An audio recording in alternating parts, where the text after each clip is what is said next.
Hello, நமஸ்காரம். இன்னைக்கு வடிப்பாக்கம் சுந்தரி ma'am கிச்சனில் வெரைட்டிஸ் ஆஃப் அவல் பண்ணலாம். தேங்காய் அவல், லெமன் அவல், தயிர் அவல் 3 எப்படி பண்ணலான்னு பார்ப்போம். இட்லி தோசைக்கு மாவு இல்லை அப்படின்னாக்கா, யாராவது கெஸ்ட்டு வரா அப்படின்னாக்கா ஒரு 10 நிமிஷத்தில் இது போல் செஞ்சு கொடுத்துருவோம். இப்போ இந்த டிஃபன் பண்ணுறதுக்கு ஒரு 3 அழகு அவலை எடுத்துட்டு நல்லா களைஞ்சிட்டு ஒரு தடவை தண்ணியை வடிச்சிட்டு நல்ல தண்ணியை விட்டு ஒரு 10லேருந்து 15 நிமிஷத்துக்கு ஊற வச்சுக்கலாம். ரொம்ப தண்ணி விட்டு ஊற வைக்க வேண்டாம். இந்த அவல் மூழ்கிற அளவுக்கு இருந்தால் போதும்.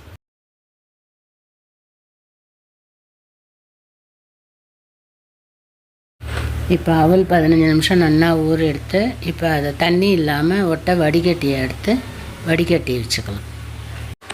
இதுபோல் ஒரு 10 நிமிஷம் அவலை ஊற வச்சுட்டு பண்ணுறது நல்ல சாஃப்டாக இருக்கும்.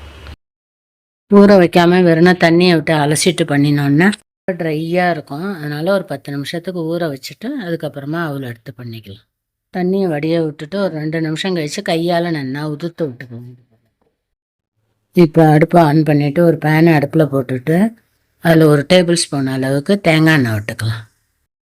அது கூடவே ஒரு ஸ்பூன் நெய் விட்டுட்டு ஒரு அரை ஸ்பூன் அளவுக்கு கடுகு போட்டு நல்லா கடுகு பொரிஞ்சதும் 2 ஸ்பூன் அளவுக்கு உளுத்தம்பருப்பை போட்டு நல்லா செவக்க வறுபட்டதும் 2 பச்சை மிளகாயை 1-2 கிள்ளி போட்டுட்டு 2 கொத்து கருவேப்பிலையும் அதில் கிள்ளி போட்டுக்கலாம்.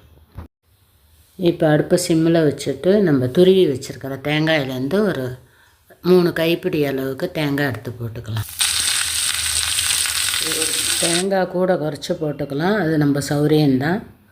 இப்போ இந்த தேங்காயை கொஞ்சம் வாசனை வர அளவுக்கு அடுப்பு சிம்லேயே வச்சுட்டு வறுத்துட்டு அதில் கொஞ்சம் பெருங்காயப்பொடியும் போட்டு நல்லா பெரட்டிட்டு இப்போ நம்ம ஊற வச்சுருக்கிற அவலை எடுத்து அந்த தேங்காயோட கலந்துக்கலாம். ஒரு அழகு அவலுக்கு இந்த தேங்காய் சரியாக இருக்கும். இப்போ இந்த அவலை அந்த தேங்காயோட நல்லா கலந்து விட்டுக்கலாம். கலந்துட்டு அதுக்கு தேவையான அளவு உப்பையும் போட்டுட்டு 4 பக்கமும் நல்லா உப்பு படுற மாதிரி பெரட்டி விட்டுடலாம். ரொம்ப நேரம் அவளை அடுப்பில் வச்சு கலரிண்டே இருக்க வேண்டாம். அது மாதிரி பண்ணுறதே ரொம்ப ட்ரை ஆகிடும். அதனால் ஒரு 2 நிமிஷத்தில் ஆஃப் பண்ணிடலாம். லாஸ்ட்டாக ஒரு அரை ஸ்பூன் அளவுக்கு சர்க்கரை தூவுறது அதோட டேஸ்ட்டு இன்னும் நல்லா இருக்கும். சர்க்கரை தூவிட்டு அதை நல்லா கலந்துட்டு வேறு ஒரு பாத்திரத்துக்கு மாற்றிக்கலாம். அடுத்ததாக லெமன் அவலுக்கு ஒரு பேனில் நல்லெண்ணெய் விட்டுக்கலாம். 1 டேபிள் ஸ்பூன் அளவுக்கு நல்லெண்ணெய் விட்டுட்டு எண்ணெய் சூடானதும் 1/2 டீஸ்பூன் அளவுக்கு கடுகு, 2 காஞ்ச மிளகாயை 1-2 கிள்ளி போட்டுக்கலாம். கடுகு வெடித்து மிளகா செவந்ததும் ஒரு 1/2 ஸ்பூன் அளவுக்கு கடலைப்பருப்பு போட்டுக்கலாம்.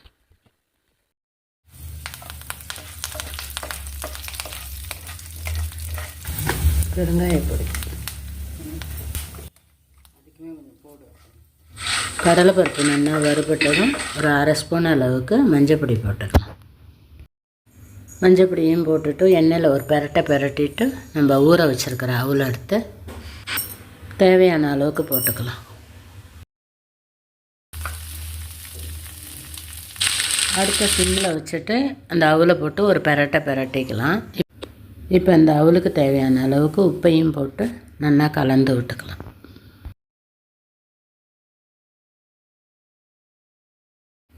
லாஸ்ட்டாக ஒரு மூடி எலுமிச்சம்பழத்தை பிழிஞ்சு நல்லா கலக்க வேண்டியதுதான். உங்களுக்கு புளிப்பு நிறைய தேவைன்னா இன்னும் கொஞ்சம் கூட பிழிஞ்சிக்கலாம்.